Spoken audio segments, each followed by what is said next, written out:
Hey everybody, it's Eddie J on Crypto for GrowMyBag.tv. Hope you're having a good one. What's good? What's good? What's good? You might see a little bit of a blip. I've got to open up a whole bunch of web pages all at once because, I've got common sense. So it'll be painful for a little bit. You might see some jittering, some skipping, that kind of stuff, but we'll get through it. We'll get through it together. It'll be okay. It will be all right. All right, that puppy coming in, that puppy's coming in, that puppy's coming in. All right, we should be nice and stable in a second or so. And just set that one up. We've got a lot of news. So right now, we've got Bitcoin at about 103.77. 103,077. If you look at my thumbnail, Bitcoin is on fire right now. It's kind of a good thing. What do we have? We've got Coinbase Q1 earnings fell short of expectations. They only made $2 billion. Adjusted net income dropped to $526 million, $1.94 per share, missing estimates.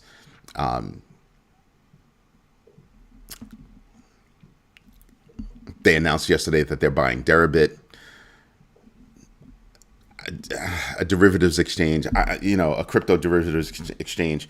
And I'm just, it's another one of those, because you didn't hit the estimates, the people out there guessing about how much you're going to make because they don't have all the facts, because you do, because you're the business.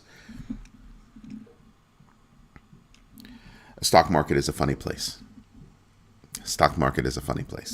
But Coinbase missed. Analyst Jason Pizzino warns of a potential Bitcoin correction. Could be onto something. When does that correction happen? I don't know that it happens right now. Why? There's a ton of FOMO going on right now. Fear of missing out. Just in case, just saying. Not trying to be funny. So he could be onto something, but I'm kind of like, yeah, nah. But he's suggesting that there's a possible dip in the S&P 500. Declining U.S. dollar could support Bitcoin's price post-correction. Like, he's not saying anything that's crazy, though. It's a matter of when, not if. There's always a correction. What do I like to do in corrections? Sell. I like to sell here, right? And as we start to see that correction get realized, oh, yeah, I'm out here. It comes down. I get to buy more. I take 10%. I put that in my dry powder fund. I take the rest of it and I buy more of what I had because it's at a lower price. Ta-da! So I'm just chilling. We have China talk starting tomorrow, going into Sunday. What I'm hoping for is there won't be any saber rattling by the current regime, because he's good for that. He already started some earlier this week. I hope there's no saber rattling. I hope there's no lying. I hope there's no saber rattling and no lying. There's a big deal with UAE. It was not a big deal with the UK. The only thing that deal brought was the hopes that we will have more deals. The market is giving this guy credit for wrecking it and then correcting his mistakes. We didn't have a trade problem with the UK. That's why it was such an easy deal to make. There was no trade problem there. None whatsoever. So, whatever. Right? Then we've got Meta actually exploring the use of stablecoins for cross-border payouts, signaling a renewed interest in cryptocurrency applications for global payments. Shocker. Meta didn't really want to get out of the crypto game. They really didn't. They really didn't want to get out of the metaverse game. They really didn't. But they misspent a lot of money. In my humble opinion, $10 billion. $10 billion. I look at some of these companies that drop millions and billions into projects, and then I see those same projects happening in people's basements and they're feeling successful. And I'm like, you need to get back to your roots, do something in your basement. A lot of these companies have hackathons, and I'm like, that's cute. That's cute. We're going to have a hackathon, and if you win, you get, a biscuit. That's cute. That's cute. I know a guy who literally just left a financial institution because they weren't leveraging his skills well. I look at some of these generational things, and people are talking about how these kids, they don't want to work, they don't want to do, and I'm like, they want to work. They just don't want to do stupid work. These kids are graduating with fire in their bellies, knowledge. The first time I met this kid, no, I'm not going to use his name, but the first time I met this kid, we were speaking, and I looked at him, and I was like, so what are you working on? He was like, Eddie, we just came out of the meeting. I'm working on your project. No. What are you working on at home? What are you working on at home? What are you working on your time? What are you doing? What skills are you building? And he looked at me and he was like, how'd you know? I was like, because you look freaking hungry. You look freaking hungry. You look like a snack won't do. He's like, yeah, I'm working on this. I'm working on that. A few months later, kid is gone. Oh, we still keep in touch. Kid is gone. Over to a freaking AI company, working on what he wanted to do because that's what he graduated as. Thought he was going to be doing that work at this, this company, this big company, and they didn't tap into it. And the reason why I talk to you about this is because the kid is working on cutting edge tech at home in his spare time. And nobody took the time to find out what this kid is working on, what this kid is doing. Me and my team, we had a brain fart. So what did we do? We built out a distributed artificial intelligence platform so we could help companies test out their different processes in a safe space. Not bad, right? It was a brain fart. We were just like, oh man, what do you think? Bought the stuff, did it. Set up 3 nodes already in this distributed architecture that we have. You have to be hungry at some point. You got to be hungry. And for you to be hungry, you have to do 3 things. Do your own research, know your entries and exits, and absolutely invest deliberately. Think about that. Think about how you could apply the GMB 3 to you growing your knowledge about people, about projects you want to work on, about business, about stocks, about crypto. The GMB 3 can help you with that. Do your own research, know your entries and exits, and absolutely invest deliberately. Go check out the book. I show you how to apply that thinking, that thought process to gain success. The GMB 3, The Art of Research, Timing, and Deliberate Wealth. Go look that up. And the first chapter, not chapter, but the first section of the book is learning how to do your own research. We literally take a deep dive in each one of the GMB 3. Yeah. And why do I talk about that? Well, because a couple of weeks ago, it was last week or the week before last, we heard about how Sui might get into bed with Pokemon Go or with Pokemon.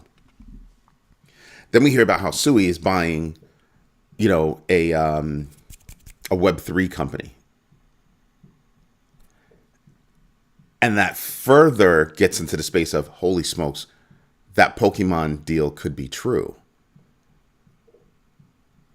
Sui's making moves. Sui is making moves and people are sleeping on him. Just saying. I'm paying attention to a lot of different things. But it's the fact that I'm hungry. A snack won't do. Doesn't mean I'm gluttonous. I mean, I look gluttonous, but I'm not gluttonous. It just means I'm hungry. So I'm going to dig in on that research. I'm going to dig in on investing in myself. And then I'm going to start connecting those dots. That happened. Whoa, wait a minute. Oh, doing your own research, investing in yourself can help you start to identify those little dots, those little pearls of information, and then see how those pearls of information can work together to create an image for you by which you can use to adjust your investment strategy and invest deliberately. Just saying, there's a lot of stuff going on. Pay attention. Pay attention. Meta's exploring the use of stablecoins and cross-border payouts. That's a big deal. You want to know who else is thinking about cross-border payouts? Is a company, Well-Logistics. They own a whole bunch of pharmacies across the United States. They're looking at doing it with XRP. That's another bite of good news for XRP. I'm just saying, I'm just putting it out there. Want to hear some other good news for Ripple? Well, the SEC has finally filed, the necessary paperwork to bring that major action against Ripple and put it to bed. Yeah, there were some I's that needed to be dotted, some T's that needed to be crossed, but that's about to be officially done. We know it's done, but now it needs to be officially done. And Secretary Commissioner Caroline Crenshaw has lost her marbles over that whole thing. She criticized the agency's settlement with Ripple, expressing concerns over the direction of crypto regulation and potential political influences. Woo! Here's the thing, though. I don't think one has anything to do with the other. Political influences happen over here, right? That case started way back then. I think they're two separate things. So I can be happy about this and worried about that at the same time, is what I'm saying, Caroline Crenshaw. I appreciate you having concern. I do. I'm not even joking. I'm dead serious. I just look at it from two different angles. I don't think the case has anything to do with the other thing. I think there are other events that make me worry about political influences. So that's what I start to think about. Marathon Digital has not done well. A lot of the miners have not done well. Marathon Digital Holdings reported $533 million Q1 loss. That's despite holding a record amount of Bitcoin, attributing to the loss to market volatility and operational challenges. Yeah. A lot of them are hurting right now. But as Bitcoin price goes up, you start to see things. Because I reported a while ago that the cost of actually mining has gone up. Now you know why they're hurting. Now you know why they're starting to diversify the services that they're getting into. Right? High performance computing, AI, automation. They're starting to get into other things. So pay attention to that space.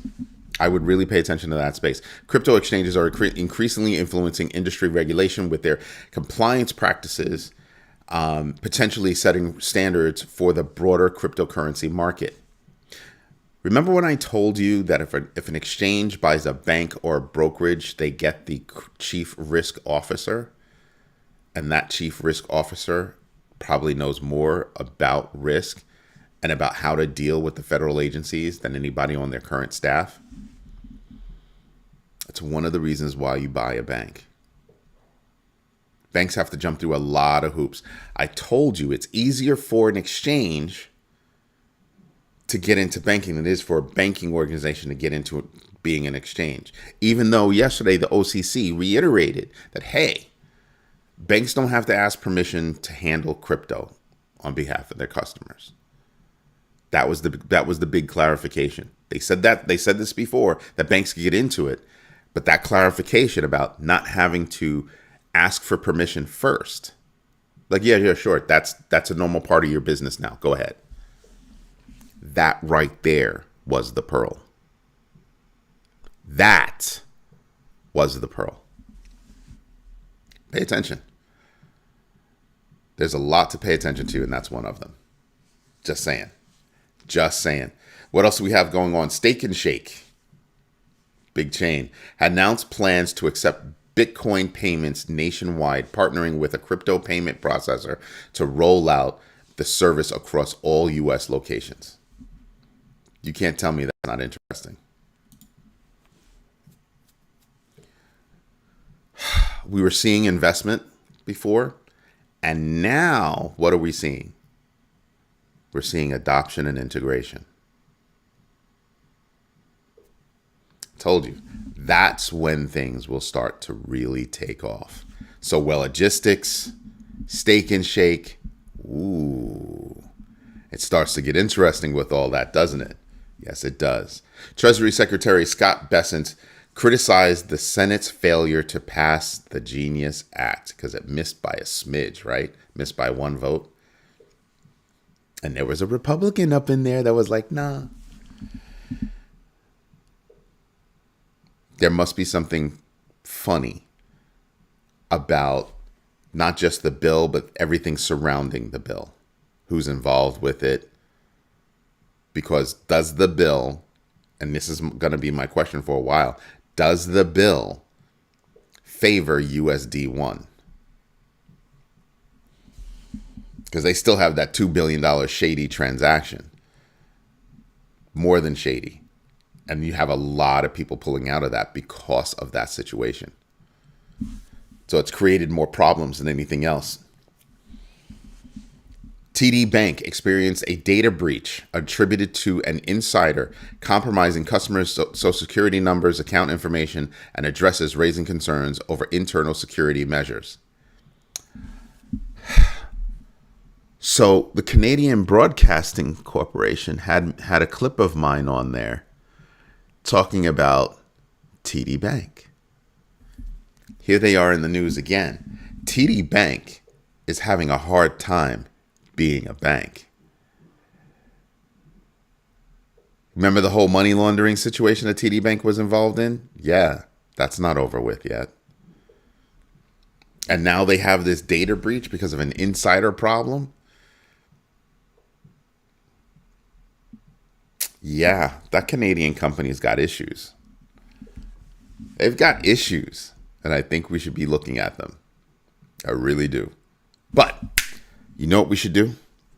That's right. We should get into the numbers. Let's go do this. Let me pull that, push this, get over here. Ooh, that's the wrong one. Sorry, guys. I'll fix it. Give me a moment. Give me a moment. Give me a moment. I know. Do. There you go. That's the one we want to see. Let me move my notes out of the way. Close that. Let's start with earnings. So Ubiquity. Let's see if there are any big news. Starwood is in here. Starwood Property Trust. Think hotels. Let's see. Anybody else that I care about? Road Construction, Dillard's.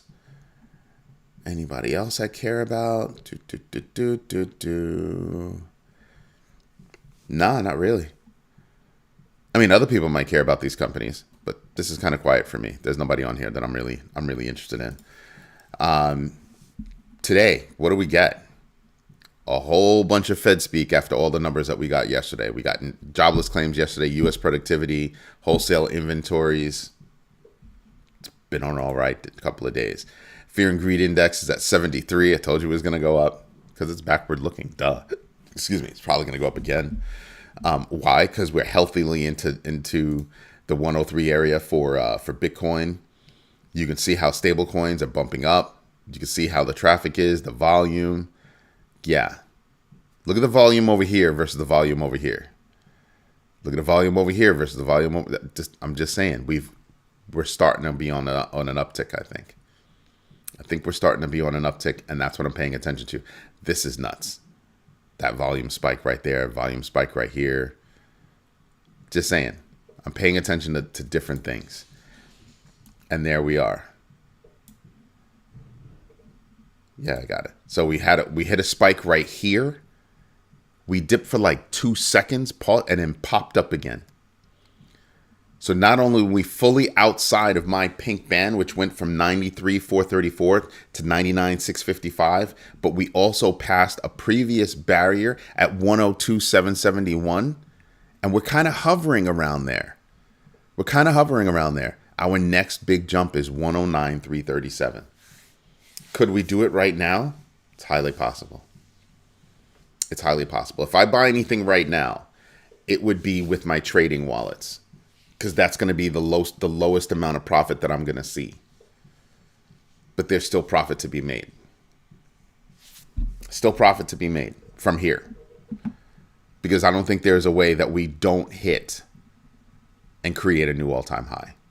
Maybe not this week, right? But we still have a lot of catalysts coming. Our way. And if they bunch together in the right way, that could lead to a huge jump. People like using the word parabolic, and I'm just like, it's an insanely overused word, and I don't agree with it. So just saying, but we could see a huge jump. We will have to see if Rhetoric Boy, our chief saber rattler, has anything else to say that could mess this up. Because remember, he used to throw around the word tariff all the time, and that's what brought us all the way down here. So it took us a minute to build back up. So just saying, we need to pay attention to all that. And yeah, I'm watching every day. I woke up in the middle of the night tonight to check the rollover and check numbers, and I went back to sleep. Kind of maintained, right? After Asia, kind of maintained at 102, and we're up to 103 right now. So yeah, I'm paying attention. Because the first sign of, I'm out.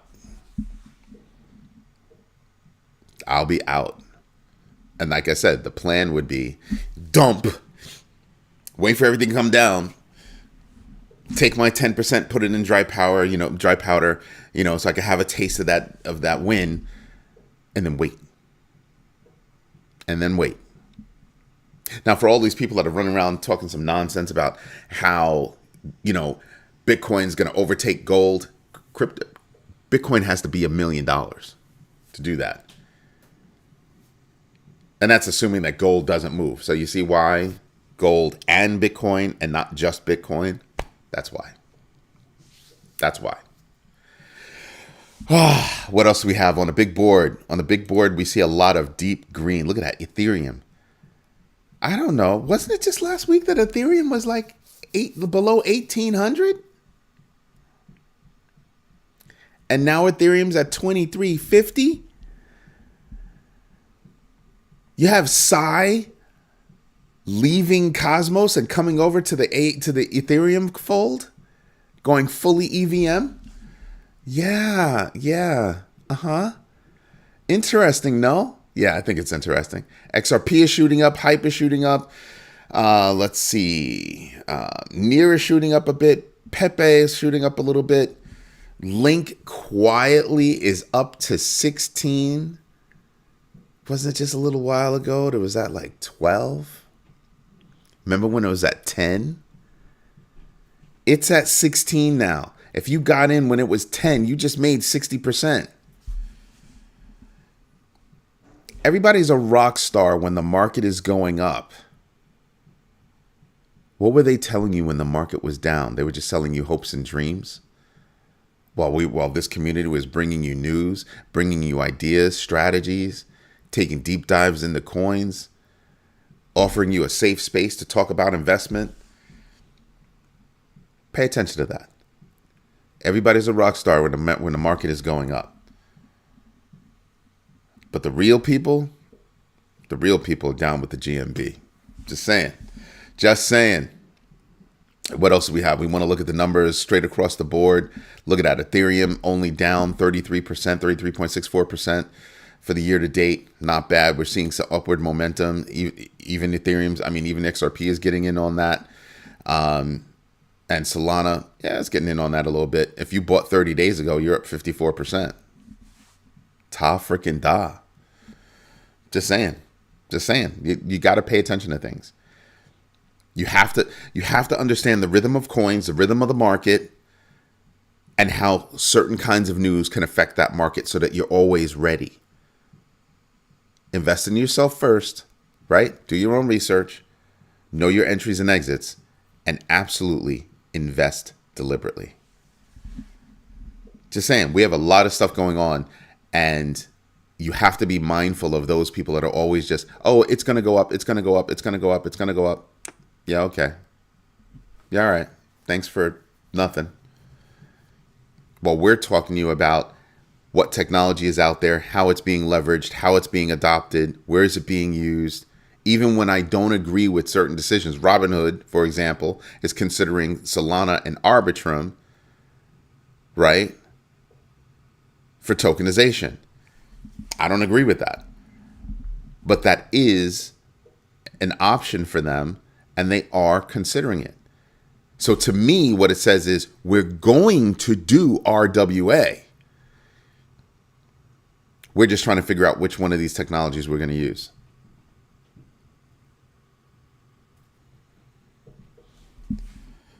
Do with that what you will. Just saying. I'm just saying. Now, I want to go over to the crypto tracker. Rick Ritchie, if you're watching, hit the big backers. You'll see what we're talking about last night, or what you brought up last night, and you might actually be happy. I think I have to log in. I think I'm being logged out right now. Oh, it's taking too long. It is taking too long. Like, what the heck? That's annoying. That's very annoying. I should have had it set up already, but I got up late. I haven't gotten a lot of sleep, so I didn't set this up, and I should have. So I might have to do this later on. And what happens later on? Later on is Friday night flips. And Friday night flips is a lot of fun. It happens at 8 p.m. Eastern Standard Time right here on this channel. It's going to be a lot of fun. It's still on that? Yeah, I knew I had to log in. I need to make that process faster. That's what I need to do. Like when it logs you off, because the site is fast, but the log off process is slow. That's what we're testing right now. Because we will kick you out if you haven't been logged in, so that nobody can mess with your stuff. So we only have one that fits my safe, my 5% rule, and I don't follow this, so we don't care. What are the winners? Holy moly. Peanut the squirrel? Are you serious? I had a product, I'm going to say like 20 years ago, called Peanuts the elephant. Pepe is up 43%. Brett is up 28%. And that's crazy. Pepe is up 43%. Look at his GMB X factor, 1.12. Looking at Brett, it's up 28%, almost 29%. Its GMB X factor is 1.88. Virtual's protocol is up 25%. Its GMB X factor is 1.49. This is crazy. This is nuts. Floki is up 21.97%, and it's got a GMB X factor of 2.33. And yes, I hold a bag of Floki. I didn't get rid of that one yet. Fartcoin is up 20%, GMB X factor of 0.85. This is just insane. And there's nobody else on this list that I care about, even though they're all up. But these are things that I'm not into. So that's insane. This is all nuts. Pay attention to what's going on out there. Pay attention to what's going on out there. Look for signs and look for news. That's what I want you to do. I really want you to pay attention to that in a major, major, major fashion. Let's go top 250. Let's go by rank. All right. So Bitcoin has a GMB X factor of 0.05. That tells me it's been on a rip. It's on fire. It seems like it's going to set something. Ethereum has got a GMB X factor of 1.08. Okay. It needs to rise by that amount to be able to get there. Tether is doing all right. XRP. I'm telling you right now, I think that USDT is going to remain the stable coin of the future, no matter how many stable coins pop up. I'm telling you, just pay attention to that. XRP, GMB X factor of 0.41 is up 8%. BNB chain is up 3% with a GMB X factor of 0.24. I keep telling people, don't sleep on BNB chain. After Ethereum, it's another big piece of connective tissue because a lot of people build on that. Solana has a GMB X factor of 0.71. It's up 10%. You know me, I'm not a big fan of Sol. I still have a bag, but I'm not a fan of it. I'm not adding to it. Doge is up 13%, GMB X factor of 2.50. Cardano is up 10%. Look at that, 79 cents. It was just a few days ago that was below 70 cents. It's up 10%. Okay, GMB X factor of 2.89. They've got, Cardano has so much to talk about and they still don't talk about it. It's pissing me off. They got a lot to talk about. They need to get out there. They need to step up their marketing game. It's really pissing me off. It's a powerful platform. It's the most powerful unspoken platform out there. Dead serious. You have Sui up 5.59%. It's got a GMB X factor of 0.34. Now you know why I keep my eye on Sui. Now you know why. Link up 9%, GMB X factor of 2.24. They got a long way to go before they hit their all-time high, and I'm going to make money off of that. Avalanche is up 11%, GMB X factor of 5.20. Do I think Avalanche is going to do that? Heck yeah. I can't sit here and go through all these coins tonight, but pretty soon you'll be able to actually subscribe to the crypto tracker, the GMB crypto tracker. It's going to be a lot of fun. Catch me tonight. Everybody, this is Eddie J on Crypto for GrowMyBag.tv. Hope you like what I'm doing. If you do me a favor. Smash the likes. Tell your friends about us because we're like no other community out there. We're a real deal community with our own social media platform that's about to be upgraded. That's right. We got a lot of stuff going on, and we want you to be a part of it. We've got a private video conference for all of our big baggers. If you're not a big bagger yet, don't worry. You still have time. The meeting is at 1 p.m. Eastern Standard Time on Sunday. So you still have time to become a big bagger by going to growmybag.tv/sign-up. That's right. That's right. Everybody, this is Eddie J on Crypto for GrowMyBag.tv. Thank you for your time. Thank you for your patience. And absolutely thank you for your trust. Enjoy the rest of your day. Bye-bye.